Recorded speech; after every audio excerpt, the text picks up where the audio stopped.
This But conference the, will now be recorded. but the basics are the same. And here they are, three things. One, what is the premium that they are going to have to pay? Number two, for how long? Meaning that what do they think the client's life expectancy is? And number four, what is the death benefit, if you will, the face amount of the policy? What's the death benefit that they are going to receive? Those are the three components. So obviously the lower the death benefit, the less money they pay, right? They're going to pay less for a $100,000 policy than they will for a $1 million policy. If somebody has a life expectancy of 5 years, they'll pay more for that policy versus someone who has life expectancy of 15 years. If someone's premium is lower, they're willing to pay more for that because, once again, they're not out of pocket as much. So point is, I have a $1 million policy I've sold for $360,000. I have a $1 million policy I've sold for $70,000, and I have a $1 million policy that I cannot sell. And I'll tell you why I can't sell it. 80-year-old gentleman, he was healthy. We knew that. No problem. No problem. But the premiums to carry his $500,000 policy out were $75,000 a year. And because he was healthy, they estimated his life expectancy to be 8 years. So do the math, right? 75,000 times 8 years. The investor group would pay more than the death benefit in premium. So makes sense that we couldn't sell that one. But right today, I have a $150,000 policy that we're selling for $25,000. I have a $100,000 policy we just sold for $30,000. And I've given you some examples along the way. I just have a $150,000 policy we just sold for $23,000. So it's all over the map. It is so specific to the client and their policy. But the bottom line here is that policies can be worth tens of thousands or hundreds of thousands of dollars. It just depends upon those factors that we discussed. Next slide, please.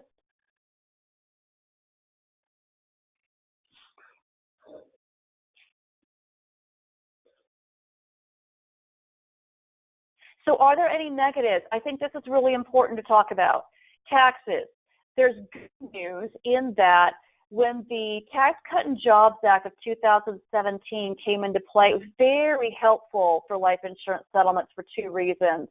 One is that the estate tax exemption doubled, so people who bought life insurance policies to pay estate taxes no longer needed them because their estate was exempt because the estate tax exemption, was a lot higher.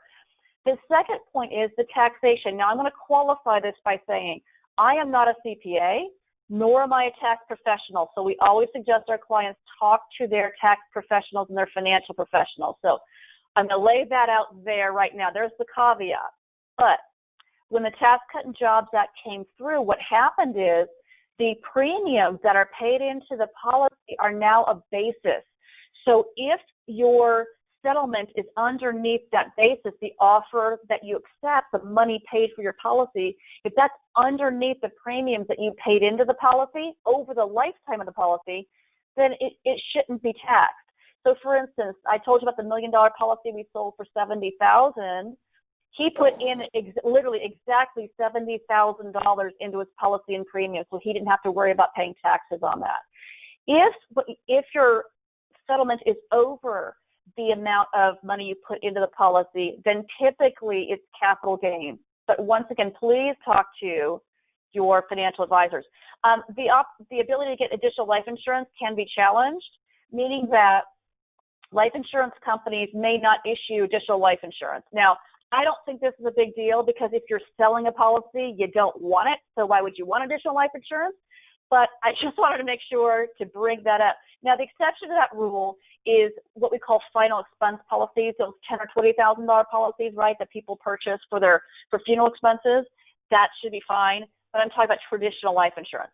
Government funding reduction. So once again, the client will be 1099 on proceeds that they receive. So if someone's getting Medi-Cal or any type of government funding, VA benefits, it could impact that. Now, I will defer to my colleagues who are elder law attorneys because the elder law attorneys I've talked to said, Lisa, we know how to handle that. I believe them, but once again, if you're in that situation, please do talk to a professional to to discuss how this could impact if there's any government funding. And creditor debt, and this is going to be really unique. It's not going to happen a whole lot, but I want to make sure I bring it up. If somebody is in bankruptcy and they sell their life insurance policy for cash, that goes into what's called the bankruptcy estate, and the creditors can get that cash. Once again, unique situation. Advance the slide, please. A unique situation, not going to come up a whole lot, but I did want to make sure that I mentioned it. So what is the process? So briefly, this is a 3 to 5 month process. Remember we talked earlier about think about selling the house? This is like selling a house. I like to think of myself as a real estate agent for life insurance policies. It looks so similar. So in order to get started, there's an application. The application, depending upon the state, is 10 to 12 pages long, which sounds like a lot. But I always tell people don't freak out, because most of that is legal disclosures. Once again, remember NAIC and NCOIL we talked about?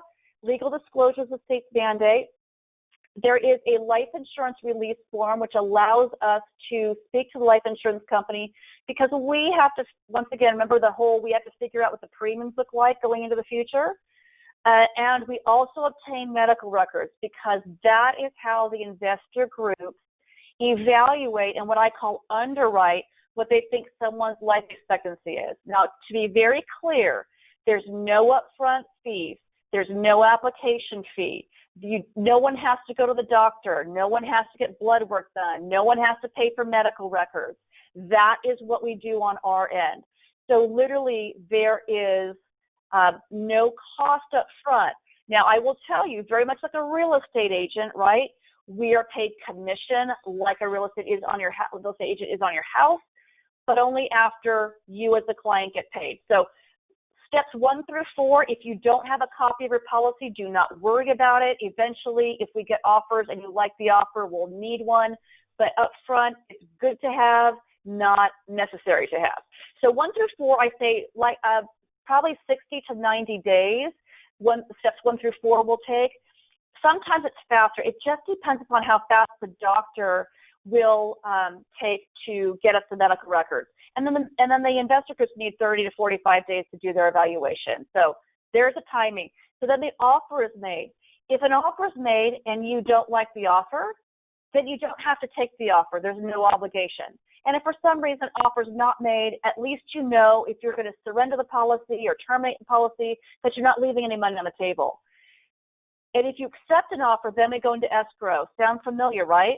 In escrow is when the change forms go into the insurance company to change the owner and the beneficiary, and obviously the payer of the premium. Once those are completed, escrow closes, and then within a day or two, the money is sent to the client. So I like to say, and you can advance the slide, please. I'll finish this one up while we wait for the next one. I like to say that this process is a 3 to 5 month process. And I think that's important that everybody knows. This does not happen in 2 days. There are ways that we can shorten that time frame, but we can't shorten it to 2 days. We have the ability to shorten that by a couple of months, but I really like to do it right and market the policy the right way. But if we have to, we can shorten it. So consumer protections, we talked about that a lot, right, with the NAIC and NCOIL, a lot of legal disclosures. Please talk to your financial professionals, your insurance professionals, your tax professionals. Beneficiaries have to sign off, and I think that's really important. We don't want any surprises. We don't want anyone coming to us and saying, hey, where's mom's life insurance policy? Oh, she sold that 3 years ago. No, beneficiaries need to sign off, number 1. Number 2, many investor groups will require that a doctor sign off that the client is of sound mind to be able to make this decision. And once again, I think that's important. And if that's not the case, then a power of attorney can sign off. But somebody has to sign off that the client that there is a mental capacity. That is very, very critical. Next slide, please. So point is, we talked about the regulations around this industry. We're highly regulated. It's also very transparent. So we talked about how this was in the mid-90s, the Wild West. I was not doing this in the mid-90s. I wouldn't be doing it in the middle of the Wild West. But because it's so highly transparent and regulated, that makes this market a very safe market. So myths about life insurance settlements.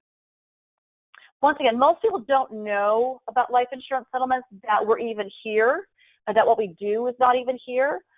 But if somebody does, a lot of times there's misperceptions. So number one is only permanent life insurance policies. Oh, you must be talking about universal life or whole life only. Term can't possibly be sold. Well, we know, right, that term policies can be sold. Number two, most people sell their policies to pay medical bills. None of my clients right now are selling their policies to pay medical bills, not a one.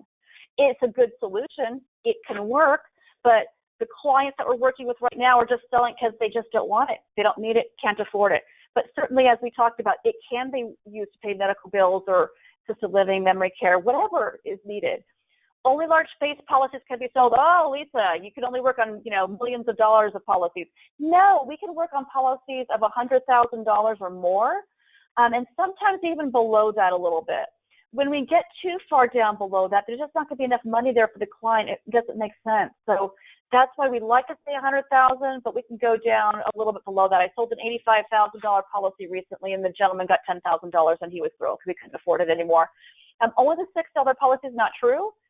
Once again, it's the shorter the life expectancy we talked about, the more money that are worth for sure, but someone does not have to necessarily be sick to sell their policy. Investors only want people in their 80s or 90s.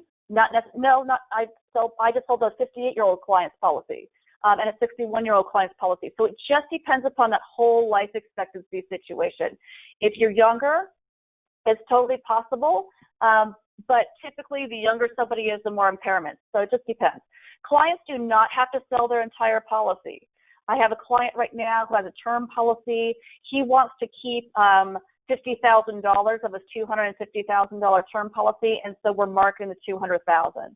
Or if the offer is high enough, sometimes we can do what's called a retained death benefit. So it depends upon how much money is in the offer, but sometimes we can leave some money in there that the client does not have to pay for. So death benefit in there, when something happens to the client, the beneficiaries can receive some money from the policy. Only wealthy clients benefit. Nope, this is for everybody. And we've talked about that the industry is very well regulated and it is not illegal. Next slide, please. This is not Stoli. So Stoli, besides being a vodka, is strange originated life insurance, which was going on, oh, good golly, in the 1990s. And it is complete. Stoli is illegal. Stoli is where, Craig, I can't go buy a life insurance policy on you today. And the reason I can't buy a life insurance policy on you is because, first of all, there's no insurable interest. There's no way we'll get that approved at all. That was happening in the 90s where strangers were buying life insurance policies and other people paying the premiums and receiving the death benefit. Illegal today, should be illegal today. That's not what we're talking about here. What we're talking about here are people who bought the policy 10, 15, 20, 30 years ago, right? They no longer want it. They don't need it. They can't afford it. And who was the beneficiary when the policy was issued? It was the spouse. It was the trust. It was the business owner. It were the kids. So there was insurable interest when that policy was issued. All we're doing here is transferring that ownership to another entity. That's it. It's as simple as that. Because why? Because it's an asset, just like your house or your car, thanks to Grigsby versus Russell.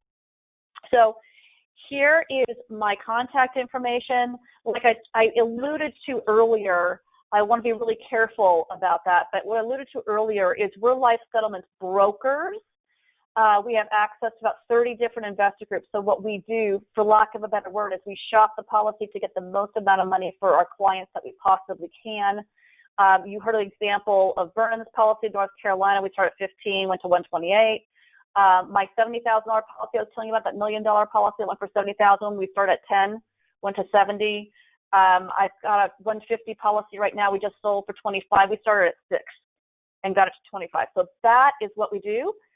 There's our contact information. And so I like to say it's free, no obligation appraisals because it just does not cost any money to find out how much an investor group would pay for a policy. Like I said, full disclosure, like real estate, we're paid commission, but only when the policy sells and only when you get paid. So we help clients benefit from their unwanted or unneeded life insurance policies. And I would be delighted to answer any questions, any concerns, anything at all. Awesome. Thank you, Lisa, for presenting that for us. Since we've got just a couple people on here, we'll open it up. You can use the chat box if you want to, or if you just want to unmute yourself and ask Lisa any questions, you're free to do that now. Craig, do you have anything? I think it's self-evident, but I have a whole life. So if I do this, I would also lose the cash value. That would be sold as well. Yes, the whole thing goes, Craig. So what happens is that, but you bring up a very good point, because in order to make sense to sell your policy, we would obviously have to get offers in excess of your cash value.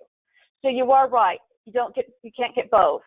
But typically, like I said, the one that I sold that was $85,000, that got a $10,000 offer. His cash value was like $2,000. So he's more than delighted to get $10,000 instead of $2,000. Makes sense. I never thought about it. Makes sense, sure. Why take in less income than the cash value? Yeah, exactly. So the reality is, and I've had clients where we couldn't get offers in excess of the cash value. So the beautiful part about that was that they knew that there was no additional money left in the market, meaning that their best option was to surrender the policy and take the cash value. And that happens sometimes, and that's good. At least they know, and they can make an informed decision as to what the right course of action is for them. I'll ask another question, but anybody else want to ask one? Or is it just me? Nan is on also, but go ahead, Craig. I have a very good tax advisor, and I know you had your qualifications that you're not, but would you take 1 minute to repeat the taxation scenario? It kind of went over my head. Yes, I will. So thank you for my caveat there, because yes, you should talk to your tax advisor. But the premiums that you have paid into the policy become a basis. Is that from inception? Is that from inception? Yes. Okay. Yes. So many times our offers that we receive, the settlement amount that we receive, is underneath that basis. So let's just say, I'll give you an example.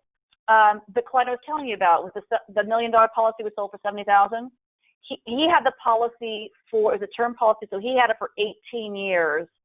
And he literally paid, and I have to do the math, which I don't have a calculator here, but I think he paid something like, oh, golly jeepers, $4,000 a year, I think is what it was. He paid $4,000 a year for 18 years, right? That means he put $72,000 of premium into this policy. He received $70,000. So because the $70,000 from the settlement was underneath that 72 that he put in, he's fine. Does that make sense? Yeah, I get it now. Okay, so as long as what you receive is less than what you put in, probably no taxation involved. Yes, that's okay. Correct. And, okay. and if you're interested, there's my email address. I have an article that I can send you on that. In fact, I had to send the article to this gentleman's tax advisor. Let's go different. I'm kind of lazy. Here's my email address. Okay, hold on. Go ahead. Craig, C-R-A-I-G. Okay. Dot J-M-Y, like Johnson, Miller, Young. Yep. Craig.jmy@outlook.com. At Outlook. Okay, great. I will get this to you today, and if anybody else would like that article, put it in the chat box, or email me, or text me. That's my cell phone, or pipe in, or just chime in right now. Happy to take your email address and send that article. And Craig, you'll have that article today, this afternoon, probably at this point in time. Yeah. So, no, you'll be doing exploration. So I'm curious, George here. No, perfect. Just happy to talk about what we do. Once again, just raising visibility that we're here, because most people have no idea. Once you started, it rang a bell that was very foggy way back in my head, but it sure wasn't tip of my cranium knowledge. So thank you. It's my pleasure. Thank you for your time. I'm grateful for it. Any other questions or concerns I can address? I'm delighted to. We have like a couple minutes left, I know. Yeah, Nan, I see you're still on here. If you have any questions, if you want to put them in the chat box, you can. If not, remember that Lisa will have a handout and her contact information. We are going to be sending that out to all of you guys sometime next week. So that will be emailed to you, as well as an evaluation for this. Go ahead, Craig. One real simple question. Beneficiary has to sign off. My wife is the primary beneficiary. Should she also be deceased, then it goes to her 6 children? Is it only my wife that would need to sign off? Yes, sir. Okay, I'm done. You don't have to be. It's okay. I'm Okay. in history, but no mystery. Okay, I do not see any other comments in the chat box. If I understand right, I don't see a video for Nan, but I believe that if it's the Nan, I think I know, she does not have the ability to talk, so she would use the chat box function if she had questions, Lisa. So there are no other questions in here. So thank you very much for presenting for us today and giving us all your expertise. I think this is good information for our patients for sure. I'm a little disappointed that there weren't more people on here, and of course I didn't hit record right away, so it didn't all get on here, but we will keep your information for our patients moving forward. I think it's good information for them in case It'd be a this. good thing to throw in your ALS 101s. Yeah, definitely. So I'm sure we will use you again in the future, Lisa. So thank you very much for your information. It's my pleasure to be here, and I'm grateful to you for your time and for listening to Life Insurance Settlement. So thank you so much. Awesome. Thank you. Lisa. For you, Nan and Craig, just remember that the 2 options at noon are either Doreen Kate. She's a Medicare specialist. She's going to be available by phone or email during that hour if you have any questions for her. Or the other option at noon is Ann Ross. She is a dental hygienist, and she's the owner of a mobile dentistry in Arizona. And she's going to be talking about oral care, and I'm assuming her mobile dentistry options. So those are the 2 options at noon if you want to log on to either one of those. And then we resume again, I think at 1 o'clock, and then have the 2 o'clock caregiver skills day if you're interested in that. Dawn is. I figured she would be. Okay, thank you all. Bye-bye. Take care. All right, bye-bye. Thank you. Thank you.